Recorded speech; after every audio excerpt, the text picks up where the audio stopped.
বিসমিল্লাহির রহমানির রহিম। একজন মানুষ তলোয়ার নিয়ে বের হয়েছিলেন নবীকে হত্যা করতে।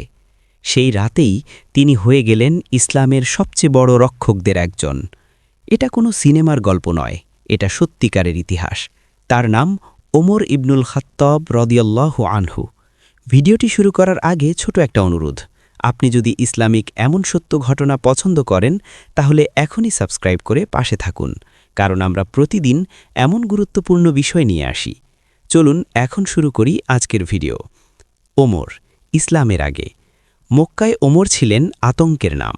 বিশাল শরীর, কণ্ঠস্বর এতটাই উঁচু যে দূর থেকে শোনা যেত। মুসলমানদের উপর অত্যাচারে ছিলেন সবার আগে।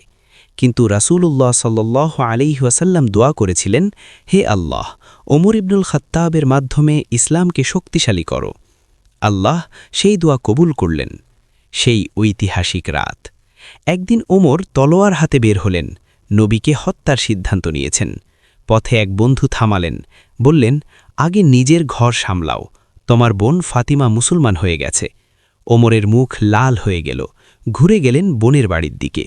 বোনের দরজা ধাক্কা দিয়ে ঢুকলেন। ভেতরে বোন ফাতিমা, তার স্বামী সাঈদ কুরআন পড়ছিলেন। ওমরকে দেখে পাণ্ডুলিপি লুকালেন, কিন্তু ওমর দেখে ফেলেছেন। রাগে সাঈদকে মারলেন। ফাতিমা বাধা দিতে এলেন। ওমর বোনকেও আঘাত করলেন। ফাতিমার মুখ থেকে রক্ত পড়ছে, কিন্তু তিনি সরলেন না, সোজা হয়ে দাঁড়ালেন, রক্ত মুছলেন। তারপর বললেন, ওমর, আমরা মুসলমান হয়ে গেছি, যা খুশি করো। ওমর থমকে গেলেন। এই মেয়েটি, তার নিজের বোন, মার খেয়েও সরছে না। কি এমন আছে এই দিনে? কোরআনের স্পর্শ। ওমর নরম গলায় বললেন, যা পড়ছিলে দেখাও। ফাতিমা পাণ্ডুলিপি দিলেন। ওমর পড়তে শুরু করলেন, সূরা তহা, ইন্নানি আনাল্লাহু লা ইলাহা ইল্লা আনা ফা'বুদনি।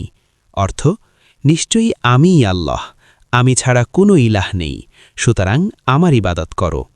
ওমরের হাত কাঁপছে, চোখ ভিজে আসছে। পড়া থামালেন। দীর্ঘ নীরবতা। তারপর বললেন, আমাকে মুহাম্মদের কাছে নিয়ে যাও। রাসূলুল্লাহর কাছে ওমরকে নিয়ে যাওয়া হলো দারুল আরকামে। সাহাবীরা ঘাবড়ে গেলেন। ওমর এসেছে, তলোয়ার কোমরে।